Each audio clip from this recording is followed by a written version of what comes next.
Assalamualaikum warahmatullahi wabarakatuh. Perkenalkan, nama saya Diana Sari Bera Rahab dengan NIM 11012100025. Di sini saya akan mempresentasikan atau menjelaskan tentang negosiasi.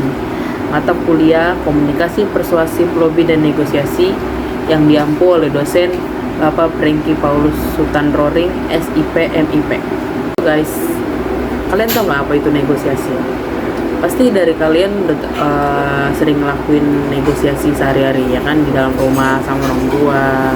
Nah, di sini aku akan ngejelasin negosiasi itu apa. Negosiasi adalah tercapainya kata untuk menjadi sepakat serta tercapainya kondisi penyelesaian atau jalan keluar atas masalah yang dihadapi dan tercapainya kondisi yang saling menguntungkan. Nah, dalam proses diplomasi negosiasi, di mana ada dua hal yang bisa mencapai negosiasi, yaitu yang pertama ada yang berhasil dan yang kedua ada sukses.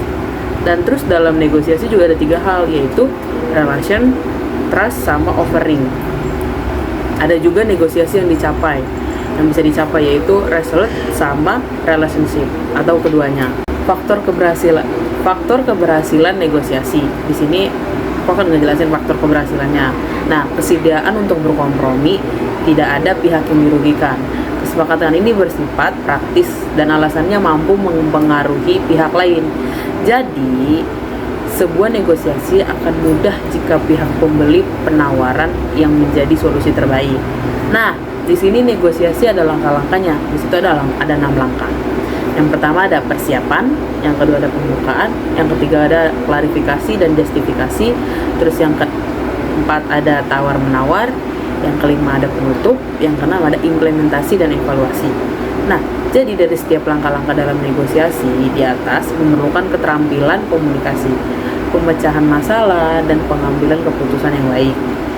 Mengembangkan keterampilan dan dapat meningkatkan efektivitas dalam hasil negosiasi yang diinginkan. Lalu, negosiasi itu ada 5 tips. Yang pertama, negosiasi belum bisa dimulai sampai seseorang mengatakan tidak.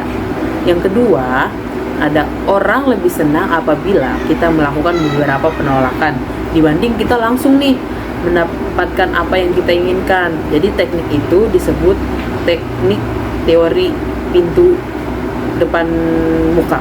Yang ketiga ada tidak semua selalu tentang uang. Yang keempat ada kemampuan negosiasi ada di dalam pikiran kita. Yang kelima, alasan apapun adalah lebih baik daripada tidak ada alasan. Nah, contohnya dari yang tadi, negosiasi yang nomor 2, orang lebih senang apabila kita melakukan beberapa penolakan dibanding kita langsung mendapatkan apa yang kita inginkan. Nah, dari yang tadi tuh yang nomor 2 kan contohnya itu negosiasi anak dengan orang tua.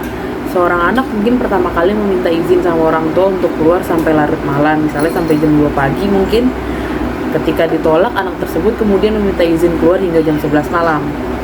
Orang tua mungkin lebih cenderung mengizinkan permintaan yang kedua karena terlihat lebih masuk akal dibandingkan izin yang pertama, karena jam 2 pagi. Siapa juga orang tua yang mengizinkan anaknya pulang jam 2 pagi kan? Negosiasi adalah seni dari ilmu mencapai kesepakatan yang saling menguntungkan melalui komunikasi yang efektif, pemahaman, dan kerjasama. Keterampilan negosiasi yang baik dapat membawa manfaat besar dalam berbagai aspek kehidupan, baik dalam konteks profesional maupun pribadi.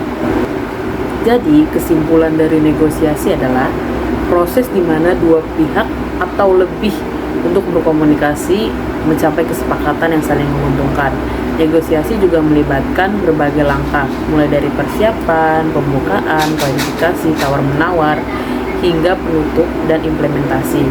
Keberhasilan negosiasi bergantung pada kemampuan komunikasi, pemecahan masalah, dan pengambilan keputusan. Jadi itu kesimpulan dari negosiasi. Nah, jadi pesan yang dapat diambil adalah jangan pernah negosiasi terhadap diri sendiri, karena negosiasi sama diri sendiri itu tidak ada ujungnya, ya kan? Baik, kurang lebihnya mungkin segitu saja materi yang saya paparkan.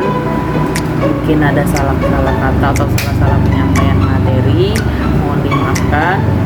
Kurang lebihnya mohon maaf. Wassalamualaikum